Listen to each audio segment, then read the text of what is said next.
부산 돌려차기 사건 가해자 이모 씨가 징역 20년형을 받은 사건과 별개로 보복 협박 및 모욕, 강요 등의 혐의로 추가 기소된 사건과 관련해 어제 증인 신문이 진행됐습니다.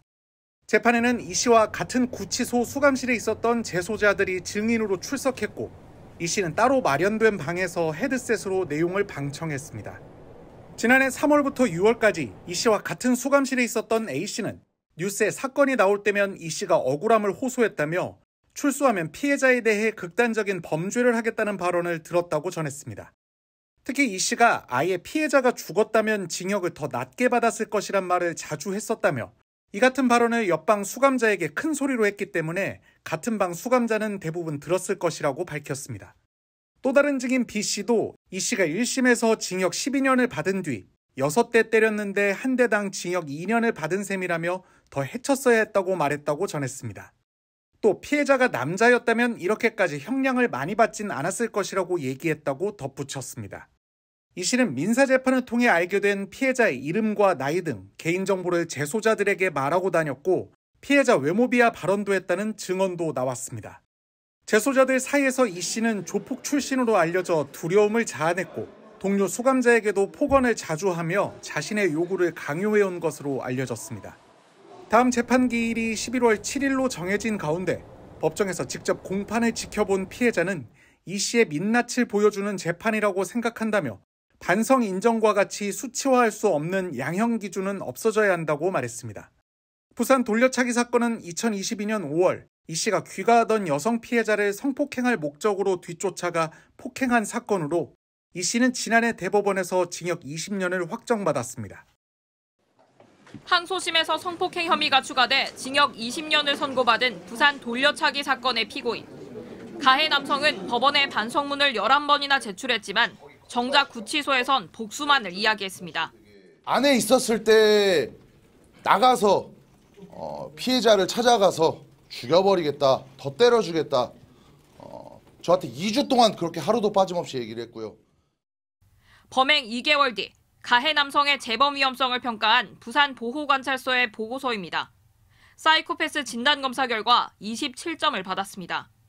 총 40점 중 사이코패스 판단 기준인 25점을 넘었고, 재범 위험성이 높은 반사회적 성격장애가 있다고 봤습니다. 여성 8명을 납치해 살해한 연쇄살인범 강호순과 같은 점수입니다. 성범죄 재범 위험성도 23점으로 높은 수준으로 나타났습니다. 50대에 불과한 그런 상황에서 출소를 했을 때 범죄를 다시 저지르지 않을지 강한 의문이 들 수밖에 없는 상황입니다. 판결문을 보면 올해 31살인 가해 남성은 전과 18범으로 11년 이상 인생의 3분의 1을 교도소에서 보냈습니다.